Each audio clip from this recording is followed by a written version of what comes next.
तो फाइनल दोस्तों, आप सभी को जिस वीडियो का इंतजार था, जिस वीडियो के लिए आप सभी को बहुत से कमेंट आए थे, फाइनल वीडियो आ चुके हैं। जस्ट तो फाइनली कक्षा 12वीं का आपका जो फसल उत्पादन 2017 का जो पेपर होने वाला है, उसमें आपको कौन कौन से क्वेश्चन पढ़ के आना है, उसकी कंप्लीट जानकारी मैं आपको यहाँ पर बताने वाला हूँ। अगर आपने इन क्वेश्चन को अच्छे से तैयार कर लिया तो आपके जो प्रश्न 1 से लेकर 20 तक के जो क्वेश्चन है, उसमें आप पूरी तरह से तबाही मचाने वाले।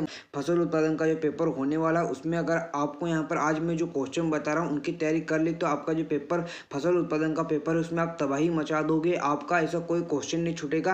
आप सभी के सभी क्वेश्चन आपको यहाँ पर 20 के 20 पूरे क्वेश्चन आप करके आने वाले। तो वीडियो बहुत ही इंपॉर्टेंट है, इसलिए वीडियो तक बने रहेगा। यहाँ पर आप सभी को मैं जितने भी क्वेश्चन बताता हूँ उन क्वेश्चन को अच्छे से पढ़ लीजिएगा। और यहाँ पर मैं आपको क्वेश्चन के साथ सॉल्यूशन बताऊंगा, तो आपको किसी दूसरी जगह भटकने की जरूरत नहीं है। तो इसलिए वीडियो को लाइक कर दीजिए। और आपका भाई आपके लिए इतनी मेहनत कर रहा है। जिन बच्चों ने बोर्ड एग्जाम स्पेशल चैनल को सब्सक्राइब किया उन्हें पता है कि बोर्ड एग्जाम स्पेशल चैनल उनके लिए क्या क्या फायदे पहुंचा रहा है। ठीक है, तो बोर्ड एग्जाम स्पेशल चैनल को सब्सक्राइब जरूर कर लीजिएगा। तो आइए मैं आपको क्वेश्चन बताता हूँ, आप इन्हें नोट करना शुरू कीजिए।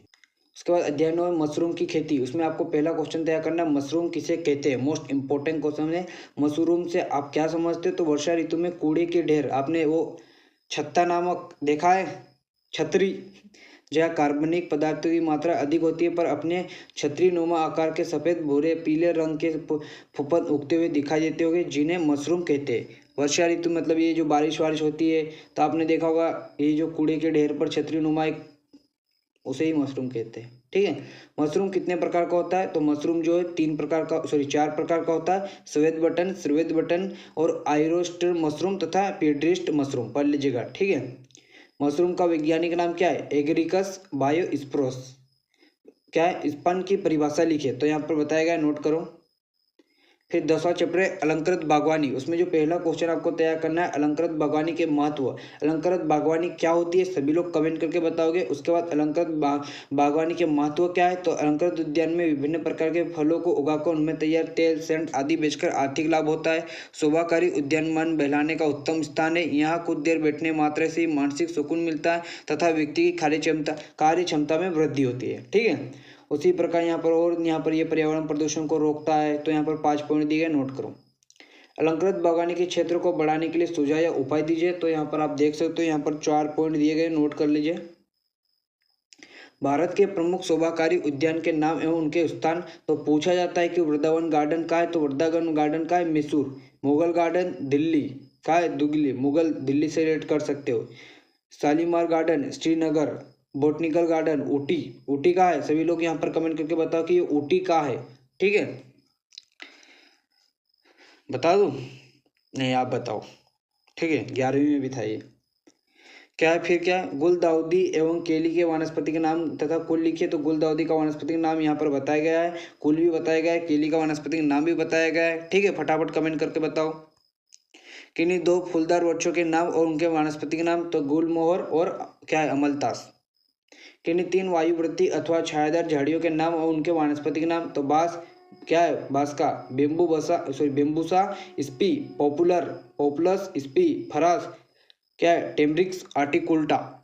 और आपका जो 11वां चैप्टर है हरियाली, इसमें आपको जो पहला क्वेश्चन आपको तैयार करना है, आदर्श मतलब उत्तम नियोजित हरियाली की आपको यहाँ पर प्रमुख विशेषता आपको याद करना है। तो यहाँ पर आप देख सकते हो आदर्श हरियाली की जो विशेषता है क्या है। एक आदर्श हरियाली में निम्नलिखित विशेषताएं होनी चाहिए। पहला है, हरियाली अत्यंत सुंदर लगती हो तथा गद्दे का रूप धारण किए हो। ठीक है, तो यहाँ पर जो आपको पूछ सकता है कि हरियाली की आपको यहाँ पर विशेषता बताए, तो आपको यहाँ पर हरियाली की मैं आपको कितनी 2 विशेषता बता रहा हूँ। 2 नंबर का क्वेश्चन है, जरूर याद कीजिएगा। हरियाली अत्यंत सुंदर लगती हो तथा गद्दे का रूप धारण किए हो। और दूसरा, नंगे पैर हरियाली पर चलने पर उसमें चुभन नहीं होनी चाहिए, अर्थात वो मुलायम हो। ठीक है, कहने का मतलब है कि हरियाली मुलायम होनी चाहिए। ठीक है, उसके बाद आपको यहाँ पर नेक्स्ट क्वेश्चन आपको तैयार करना है, मतलब इसी यहाँ पर हरियाली की विशेषता है, जैसे कि 2 बता चुका हूँ। उसके बाद तीसरी क्या है, हरियाली की कटिंग करने के बाद वो शीघ्र ही वृद्धि करके चारों ओर फैल जाए।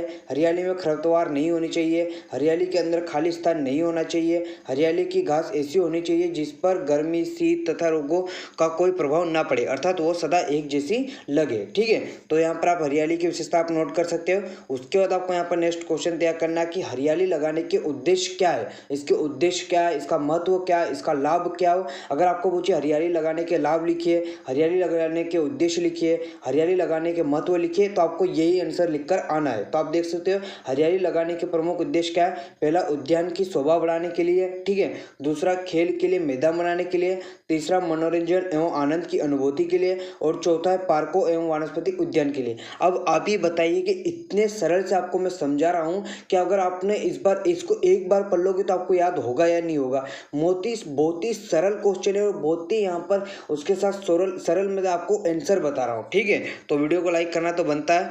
उसके बाद तीसरा क्या, हरियाली मतलब जैसे कि लोन विकसित करने के लिए घास को चयन करते समय ध्यान देने योग्य बिंदुओं का उल्लेख कीजिए। तो यहाँ पर आप देख सकते हो कौन कौन से बिंदु है।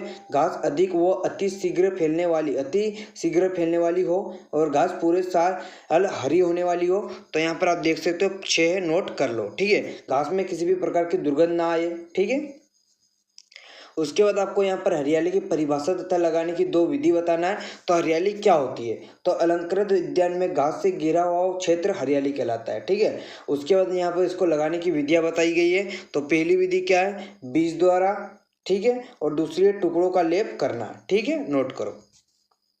उसके बाद आपको यहाँ पर डिबलिंग एवं आपको ट्रिपिंग में अंतर याद करना है और मोस्ट इंपॉर्टेंट क्वेश्चन है डिबलिंग एवं ट्रिपिंग में अंतर। आप देख सकते हो इसमें घास के तनों को जड़ सहित समान दूरी पर रोपा जाता है। तो आप इसमें 2 अंतर यहाँ पर नोट करो फटाफट। ठीक है, उसके बाद आपको यहाँ पर जो 12वां चैप्टर है पोष संरक्षण की विधियाँ, उसमें जो पहला क्वेश्चन आपको तैयार करना है लैंगिक प्रसारण जैसे कि बीज प्रवर्धन तथा वानस्पतिक प्रसारण में कोई 4 अंतर।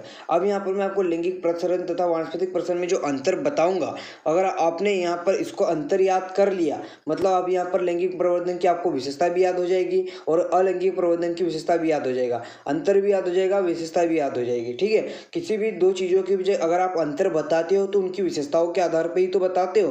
तो अगर आप इन बीच के अंतर याद कर लोगे तो आपको विशेषता भी याद हो जाएगी। ठीक है, नोट कर लो। ठीक है, नोट करो। उसके बाद आपको यहाँ पर कर्तन तथा दाब कलम में अंतर याद करना मोस्ट इंपॉर्टेंट क्वेश्चन है, मोस्ट इंपॉर्टेंट क्वेश्चन है। ठीक है, कि आपको कर्तन तथा दाब में आपको जो अंतर याद करना है। ठीक है, तो आप देख सकते हो कर्तन तथा दाब कलम में अगर आप इसे अंतर याद कर लोगे और यही अगर आप अंतर याद कर लोगे तो विशेषता भी आपको याद हो जाएगी, जैसे कि अभी को पहले बताया मैंने, तो याद कर लो। ठीक है, उसके बाद आपको इंचार्जिंग तथा ग्राफ्टिंग में अंतर लिखिए। तो ये वाले चैप्टर से आपको अंतर याद करके जाना है और अंतर वाले क्वेश्चन बहुत ज़्यादा इंपॉर्टेंट है, तो तैयार जरूर कीजिएगा। 4 अंतर है, नोट कीजिए। ठीक है, उसके बाद आपको यहाँ पर वानस्पतिक प्रसरण के आपको अवगुण या यूं कहिए कि हानियाँ, दोष आपको बताना है। तो आप देख सकते हो जैसे कि पहला क्या, पौधे का जीवन काल अपेक्षाकृत कम होता है, इस विधि से नई प्रजाति उत्पन्न नहीं की जा सकती है। वानस्पतिक प्रसारण की बात कर रहा है। ठीक है, नोट करो। उसके बाद आपका जो 13वां चैप्टर है फलों की खेती पार्ट 1, इसमें आपको जो पहला क्वेश्चन याद करना है तलवर शक्कर तथा जड़ शक्कर की परिभाषा आपको यहाँ पर बताना है। तो केले की जड़ से निकले हुए शक्कर जिनकी पत्तियों का आकार तलवर की तरह होता है जिस तथा वे कम चौड़ी होती है तलवर शक्कर कहलाती है। इनसे तैयार पौधे मजबूत एवं अधिक फल देने वाले होते हैं। वही ऐसे शक्कर जिनकी पत्तियां चौड़ी तथा कमजोर होती है जड़ शक्कर कहलाते हैं। इन्हें प्राय नए पौधे तैयार करने के लिए काम में लाया जाता है क्योंकि इनमें फल कम लगते हैं। ठीक है, नोट करो। उसके बाद आपको यहाँ पर अंगूर की लताओं की काट छांट एवं ट्रेनिंग की किन्हीं 5 विधियों का आपको यहाँ पर वर्णन करना है। तो आप देख सकते हो पिछले साल पूछा गया था ये वाला क्वेश्चन। तो आपको यहाँ पर निफिन एक सहारे पर सीधने की विधि, तो आप इसे पढ़ लीजिएगा, नोट करो। अभी अपने पास ज़्यादा समय नहीं कि मैं आपको यहाँ पर समझाने बैठूँ। उसके बाद हेड प्रणाली, और हेड प्रणाली तो सभी को पता ही है, लेकिन इस बार ट्रेविस हेड को अच्छे से विकेट किया है। ठीक है, अपनी टीम इंडिया फाइनल में है, तो टीम इंडिया के लिए एक लाइक और कमेंट बनता है। फटाफट यहाँ पर टीम इंडिया के लिए कमेंट कीजिए। ठीक है, हेड को विकेट किया था लेकिन ये हेड दूसरा है। ठीक है, हेड प्रणाली, हेड को किसने विकेट किया था इस बार?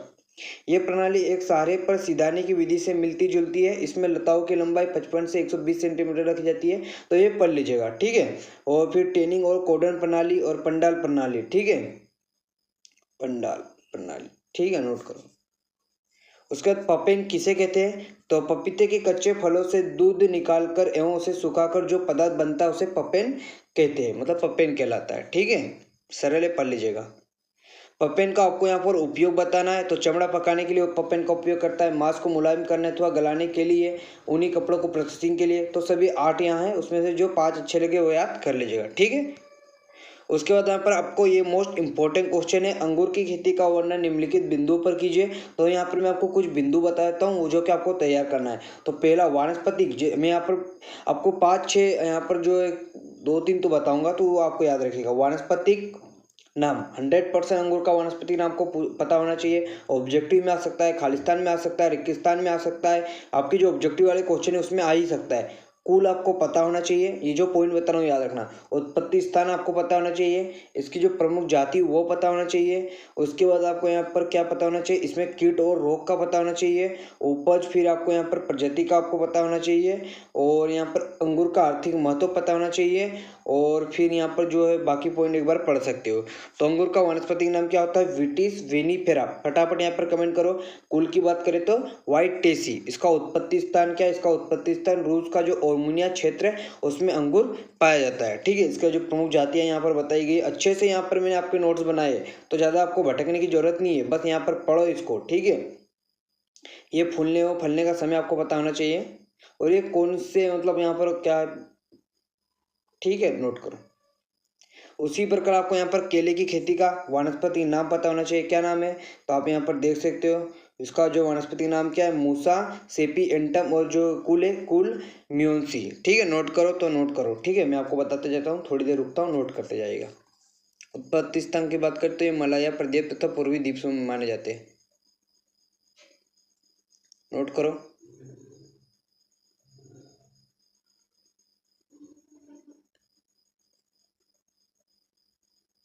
उसी प्रकार आपको पपीते की खेती का आपको यहाँ पर बताना है, ठीक है। वानस्पतिक नाम बताना है, उत्पत्ति स्थान हो गया, जलवायु हो गया, कुल हो गया, ठीक है। नोट करो। बस इसी चैप्टर मतलब ये आप ये वाले क्वेश्चन पता होना चाहिए आपको। ये 4 नंबर के क्वेश्चन है, इसलिए ये इतने बड़े आपको लग रहा होगा कि सर इतने बड़े क्यों।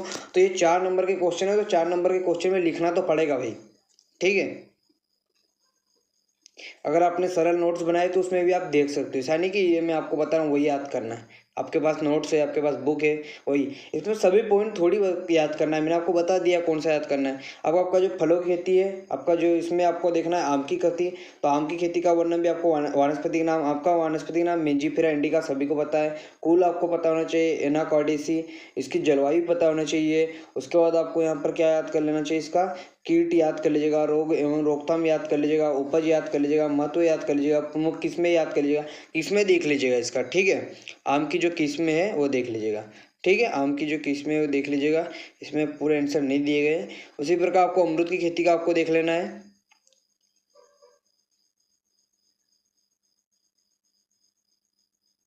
आंवला की खेती का देख लेना है।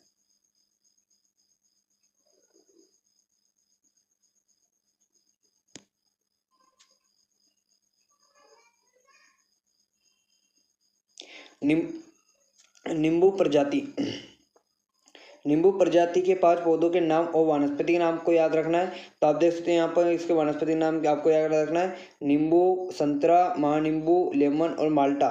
ये क्या है, नींबू प्रजाति के पौधे हैं। अब इनके आपको यहाँ पर याद रखना है, जैसे कि मौसमी या यूं कहे कि मालिया, इसका वानस्पतिक नाम याद रखना है। संतरा का याद रखना है, चकोतरा का याद रखना है, नींबू का रखना है, महानींबू और लेमन, इनका आपको यहाँ पर वानस्पतिक नाम पता होना चाहिए, ठीक है। उसके बाद आपको यहाँ पर आम में एकांतर फलन के कोई 5 आंतरिक महत्वपूर्ण कारण, मोस्ट इंपॉर्टेंट क्वेश्चन। सबसे पहले आम का एकांतर फलन क्या होता है, मोस्ट इंपॉर्टेंट क्वेश्चन है ये। परिभाषा तो 100% आपको पूछेगा 2 नंबर में, तो जरूर याद रखिएगा। एकांतर फलन, आम के एकांतर फलन से आप क्या समझते हो, तो बहुत से फल, क्या है, बहुत से फल वृक्ष एक ऋतु में भरपूर फल उत्पन्न करते हैं और आगामी ऋतु में या तो बिल्कुल निष्फल हो जाते हैं तथा बहुत कम फल पैदा करते। वृक्षों की इस स्वभाव को एकांतर फलन कहते हैं। अब इसके कहने का मतलब क्या है, अब यहाँ पर मान लीजिए कि ये मान लीजिए ये क्या है, ये मान लीजिए ये, अभी इसको रखो,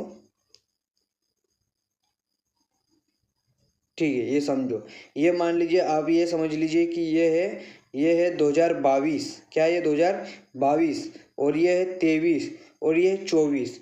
तो मान लीजिए कि 22 में आम, यहाँ पर ये पेड़ है, आम का पेड़ है। अब मेरे को पेड़ बनाते नहीं आ रहा, अब तुम मतलब पेड़ में यहाँ पे से बनाऊंगा तो समझ नहीं आएगा, ये पेड़ समझ जाए इसको, ठीक है। तो यहाँ पर आम, मान लीजिए यहाँ पर वो आम, यहाँ पर बहुत सारे आम लग गए इस पेड़ पे, ठीक है, बहुत सारे आम लग गए आपके, तो मजे आ गया, ठीक है। उसके बाद जो अगला साल है उसमें मतलब बस 2-3 लगे आम, मतलब ज़्यादा आम ही नहीं है। फिर बहुत सारे 2024 में बहुत सारे आम आए। तो ये जो आम है, किसी साल तो बहुत ज़्यादा आम लगते हैं, कि फिर उसके उसके अगले ही साल आम नहीं लग रहे, उसके बाद फिर आम लग रहे। तो यही जो आम का जो ये जो प्रक्रिया, यही एकांतर फलन होती है। यहाँ पर आप देख सकते हो एकांतर, इसका अगर अच्छे से पढ़ोगे तो एकांतर मतलब एक और अंतर। तो यहाँ पर वही बता रहा है कि बहुत से फल एक वृक्ष में भरपूर फल उत्पन्न करते हैं और आगामी ऋतु में या तो बिल्कुल निष्फल हो जाते हैं अथवा बहुत कम फल पैदा करते हैं। वृक्षों के इस स्वभाव को एकांतर फलन कहते हैं, ठीक है। अब इसके क्या मतलब स्वभाव है, इसका क्या कारण है, वो यहाँ पर बताया गया है, ठीक है, नोट करो। लेकिन इंपॉर्टेंट क्वेश्चन है, ठीक है, याद रखिएगा। इसके निवारण के उपाय बताए गए हैं। उसके बाद आपको यहाँ पर नींबू का वानस्पतिक नाम एवं कुल पता होना चाहिए। तो नींबू का जो वानस्पतिक नाम है सिट्रस, और उसका जो कुल है क्या है, रूटेसी, सिट्रस ओरेनेटिफोलिया, ठीक है, नोट करो। उसके बाद आपको आपका जो अध्याय 15 है औषधीय पौधों की उत्पादन तकनीकी, उसमें आपको जो पहला क्वेश्चन तैयार करना है, सफेद मूसली का आपको वानस्पतिक नाम आपको पता होना चाहिए, उसका कुल पता होना चाहिए। तो सफेद मूसली का जो वानस्पतिक नाम क्या है, कोलोरोफाइटम, क्या है, बोरी व्हील एनम, और कुल क्या है, लिली एसी, ठीक है, नोट करो। उसके बाद आपको यहाँ पर हल्दी का वानस्पतिक नाम, तो ये ऑब्जेक्टिव वाले क्वेश्चन है, याद रखिएगा। हल्दी का वानस्पतिक नाम कुरकुमा, और कुरकुमा लोंगा, और कुल क्या है, जिंजी बरेसी, ठीक है। इस क्या है, इस बोगल का आपको वानस्पतिक नाम कुल पता होना चाहिए। तो वानस्पतिक नाम है प्लांटेगो ओटा, और कुल है प्लांटा जेनेसी, ठीक है। उसके बाद आपको यहाँ पर वच का वानस्पतिक नाम, तो वच का वानस्पतिक नाम है एकोरस, केलेकमस, और कुल है ओरेसी, ठीक है। अश्वगंधा का वानस्पतिक नाम विथानिया, और सोमिनिफेरा, कुल है सोलेनेसी। लहसुन का वानस्पतिक नाम इलियम सेटाइवम, और कुल हमारी लेडेसी। अध्याय 16 व्यवसायीकरण, क्या व्यावसायिक फसलों की खेती, व्यावसायिक फसलों की खेती। तो यहाँ पर पहला पूछा है लेमन घास का आपको वानस्पतिक नाम बताना है। तो लेमन घास का जो वानस्पतिक नाम है सिम्बो पोगान, और फूले कोसो ओसम, तथा कुले पोएसी, ठीक है। रतन जोत का आपको वानस्पतिक नाम कुल पता होना चाहिए। तो रतन जोत का वानस्पतिक नाम जेठोपा कर्कस, और कुल है यूफोब्रियसी। आपको फिर यहाँ पर खस घास का वानस्पतिक नाम कुल बताया गया है। पुदीना का वानस्पतिक नाम कुल बताया गया है। सिंट्रोला घास का वानस्पतिक नाम है कुल बताया गया है। फिर ये वाला क्वेश्चन भी नोट करो कि सिट्रोनोला घास के किस भाग से तेल निकाला जाता है, तो पत्तियों एवं परोड़ों से, ठीक है। सिट्रल घटक से संबंधित पौधे का नाम लेमन घास।